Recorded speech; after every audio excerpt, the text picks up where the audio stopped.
Welcome to our channel Study Champs. If you are preparing for HS exam of WB boards, then please subscribe our channel because we are going to upload chapter wise video of each subject here. आज हम लोग start करने वाले हैं revenue chapter. सबसे पहले हम लोग कुछ टर्म्स को समझेंगे।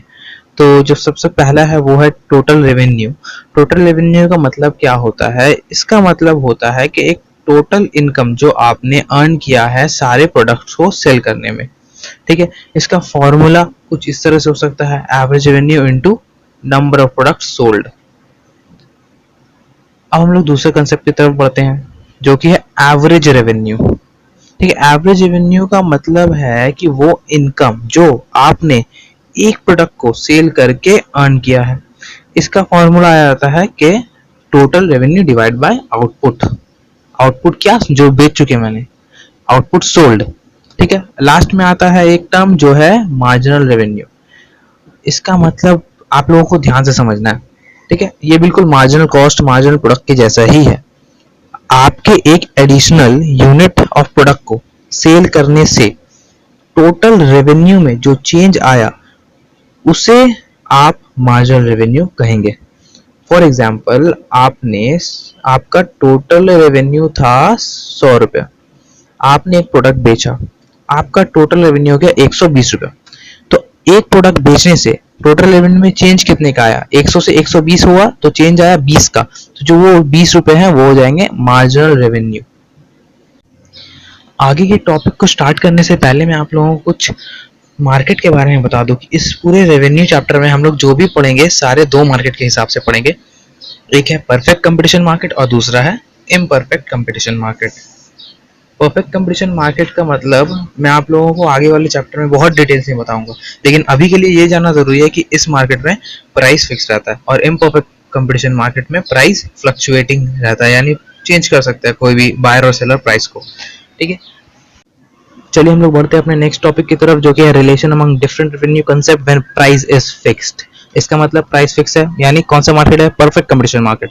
परफेक्ट कंपटीशन मार्केट में प्राइस फिक्स है, क्या रिलेशन होगा रेवेन्यू के कंसेप्ट के बीच, यानी कि टोटल रेवेन्यू, एवरेज रेवेन्यू और मार्जिनल रेवेन्यू के बीच में क्या रिलेशन होगा परफेक्ट कंपटीशन मार्केट में। सबसे पहले हम लोग समझते हैं total revenue. Total revenue upward sloping curve बनेगा एक। ठीक है, क्यों ऐसा होगा?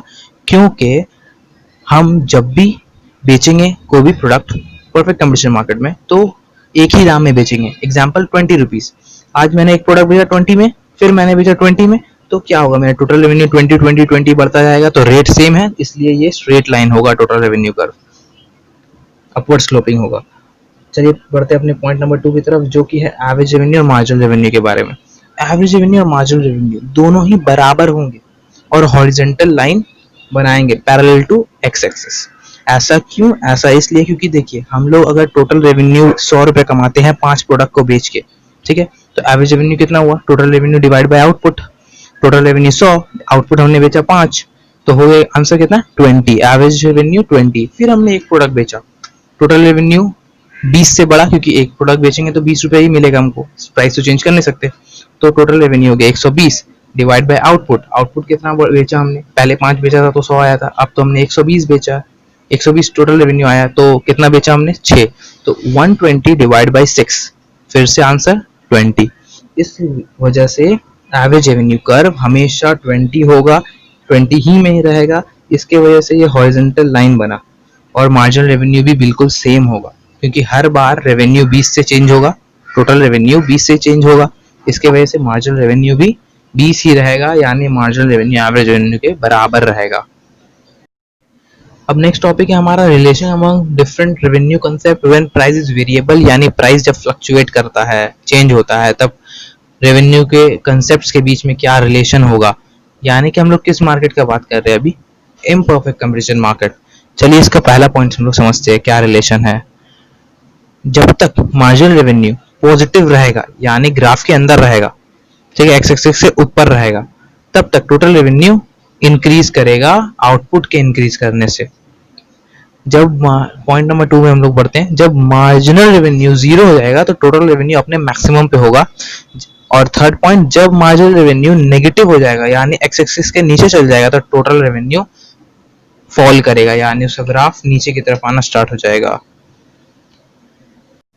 चलिए साथ में हम लोग ये भी जान लेते हैं कि एवरेज रेवेन्यू और मार्जिनल रेवेन्यू में क्या रिलेशन है जब प्राइस वेरिएबल होता है।